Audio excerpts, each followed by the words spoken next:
Few people have been more dedicated to water polo than David Alberstein, who has spent more than 60 years in the game. First as an athlete at Mount Whitney High School and later College of the Sequoias and Stanford, he found his true calling in 1967, water polo official.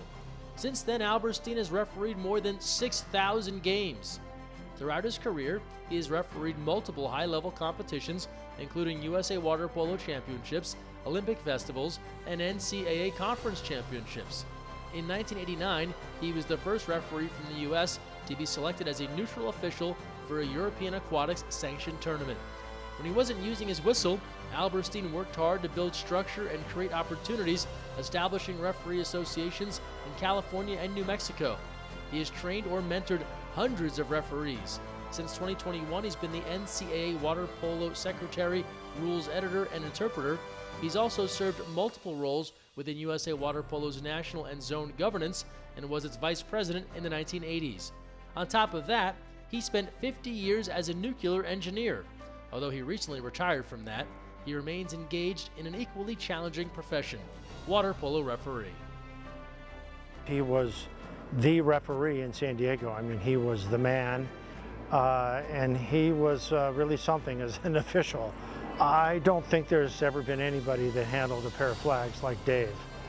Way back then, offensive fouls counted as a fault, and boy, when Dave called an offensive foul, you knew it. You could hear his flags rippling through the air.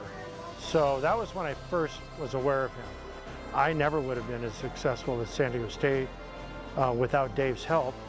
We worked together on lots of things that really helped put San Diego, I think, on the map in terms of water polo. He was probably the first official from San Diego to make it to the FINA list.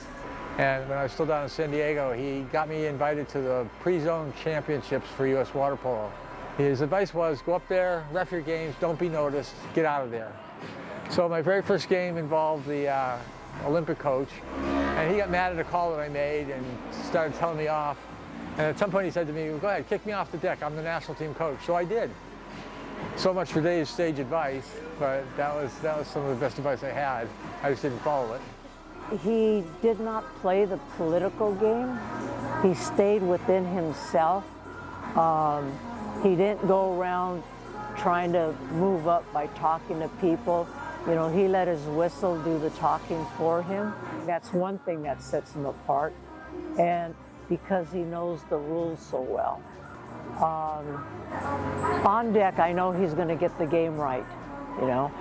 Off the deck, I believe he will always have my back, just like I have his back. I think he protects me, and I also protect Dave.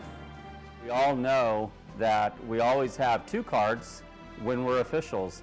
Dave gave us clearly another tool to our tool belt. We all know that the highest card is the ace of spades. I just made one up. This is my new card because this is the Dave Alberstein card.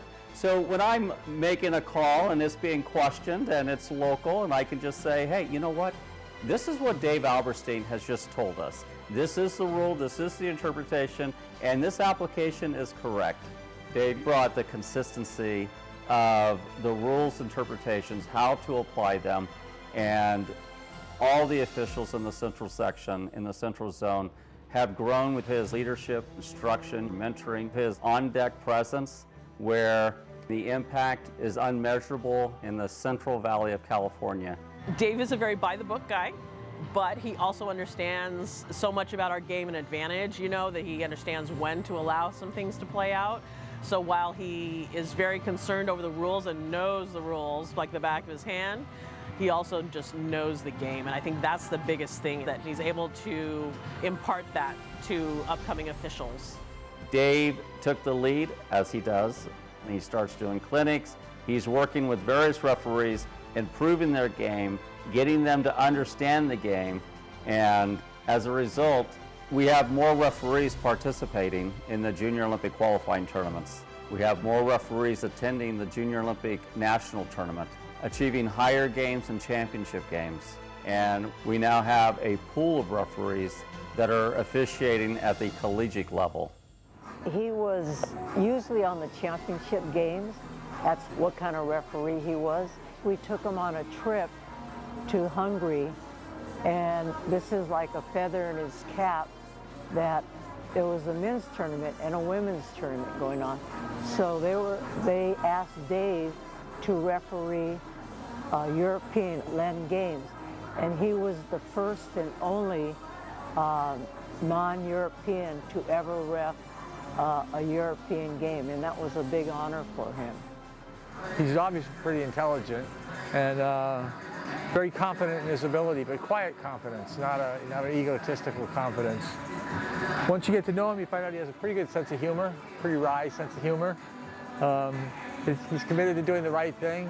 When he first started as a referee, people accused him of being technical, meaning that he followed the rules, applied the rules the way they were written, which back then wasn't really the way the game was called. Since then, that's all changed, and in the last few years, applying the rules the way they're written has become the norm. So Dave sort of was the champion of that long before it became popular. I've been involved in some crazy games with him. One that I think sticks out in my mind was the early 80s. I took my Sunset Club of some older guys for a little friendly up in Palomar College's small pool. It didn't take long for it to become kind of an unfriendly. And Dave, of course, was one of the officials. And it got to the point where play had to stop. And now we were all out on deck trying to figure out, what's going on. And Dave wanted to get things under control. And out of nowhere, Dave's wife came flying into this little mini huddle we were having. And she just started ripping us a new one. She was not a happy camper. She was giving us all the business, including Dave. And then she made the statement of, I'm leaving. So we all just sort of watched her storm off the deck. And understandably, now there was this really, really awkward silence where we were all looking at each other. He broke the tension by looking at Gary and said, I assume you can take me home. And that got us all laughing, and we finished this thing out without incident. But to me, that was classic Dave. He's very much a rules guy, and the people that can remember and think back to Barbara Kalbus, she filled that role for a long time, and Dave was that next call.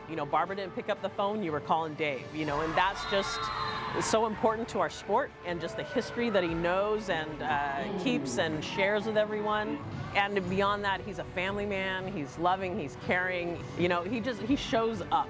And he shows up for more than just, the close friends. He shows up for everybody. And if you just ask, he would go out of his way to be there for you. I'm very honored to be speaking on behalf of Dave. He's, like I said, he's just one of a kind. And because he's in the Hall of Fame, I'd like to give him a toast with this Werner's right here. He and I like, I don't think many people even know what this is.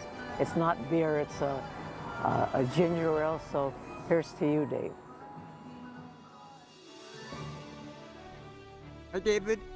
Congratulations on the well-deserved honor. Enjoy the moment. Hi, David. Congratulations. I hear you finally made the big time. A well-deserved, well-earned honor for you. Congratulations again.